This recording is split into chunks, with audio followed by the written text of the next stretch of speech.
Cek cek. Oke. Halo guys, assalamualaikum warahmatullahi wabarakatuh.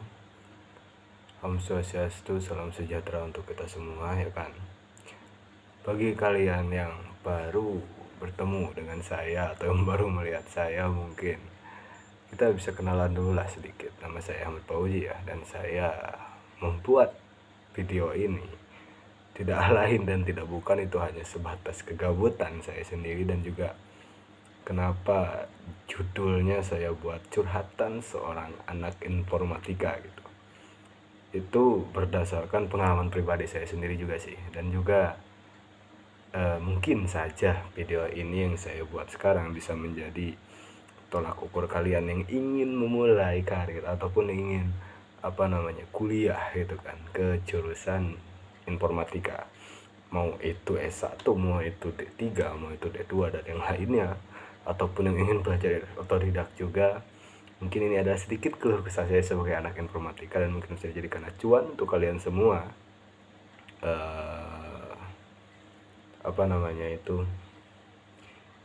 Bagi saya gitu kan, menjadi seorang anak informatika itu ya nggak terlalu susah juga lah. Bukan nggak terlalu susah sih, memang ada susahnya juga. Dan ternyata ketika saya mulai terjun ke sana, mulai mulai memasukkan kaki saya gitu, jika dalam bahasa Sundanya itu ketika orang ges anclum ke dinya gitu. Nah, ketika saya sudah mulai masuk, ternyata mulai kerasa, oh ternyata informatika itu nggak cuma main Word doang, nggak cuma main Excel doang, nggak cuma main PowerPoint doang, dan itu semua salah ternyata ya. Dan ternyata di informatika tersebut kita diberi pelajaran bagaimana cara kita mengurus logika kita, bagaimana cara kita memikirkan mungkin masa depan gitu kan, terus memikirkan suatu fitur yang harus diketahui oleh banyak orang, atau mungkin membuat suatu aplikasi yang bisa membuat kenyamanan untuk orang gitu kan. Dan itu ternyata semua dirangkum di informatika gitu. Dan salah kalau kalian ingin masuk ke jurusan informatika gitu, jika ingin kuliah kalian masuk ke jurusan informatika, tapi kalian hanya berpikir bahwa informatika itu hanya membuat Word, paling kita cuman buat konten, bikin video apalah gitu kan.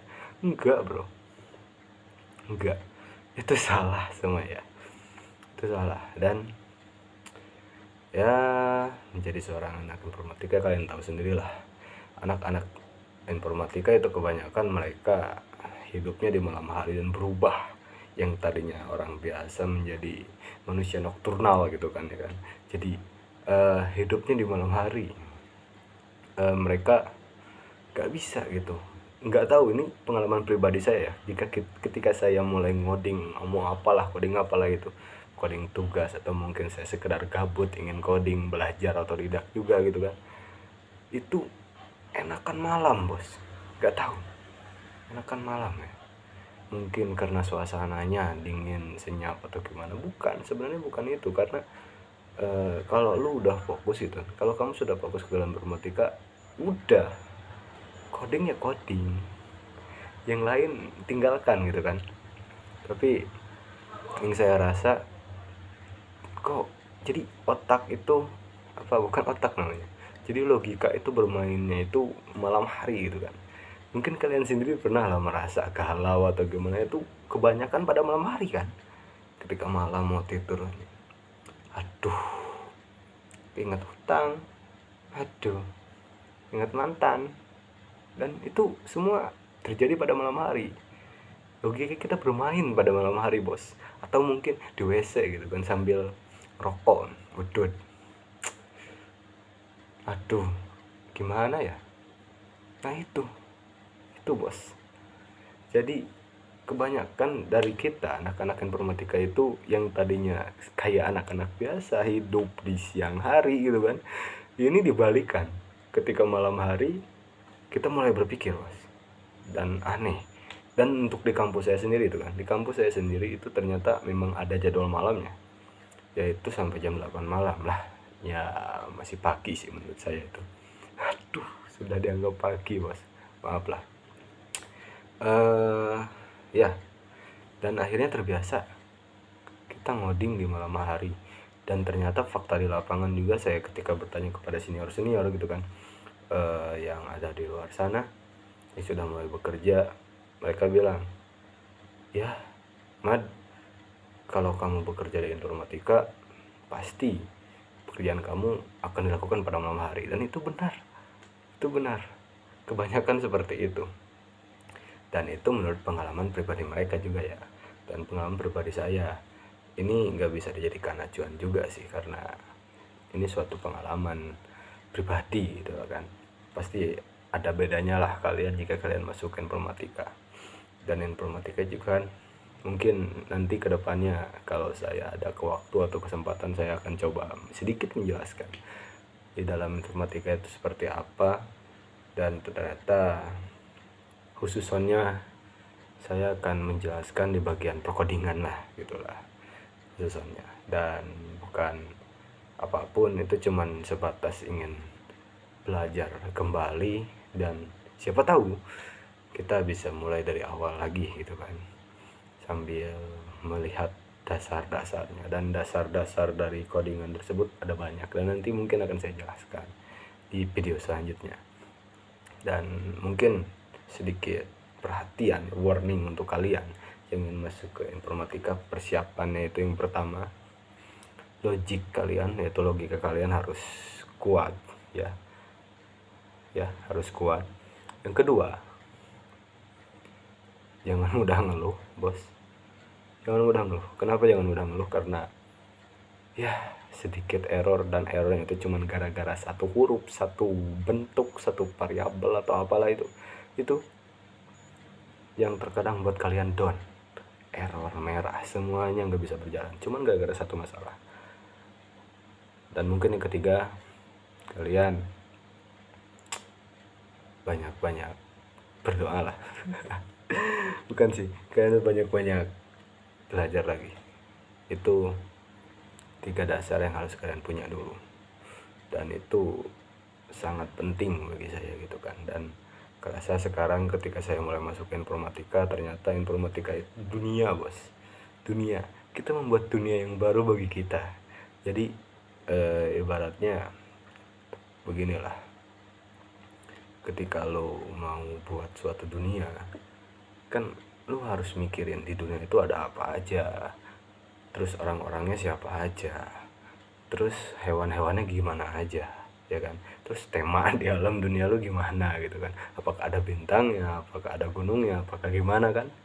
Nah itulah informatika. Dan logika di informatika tersebut bisa, itu ternyata dari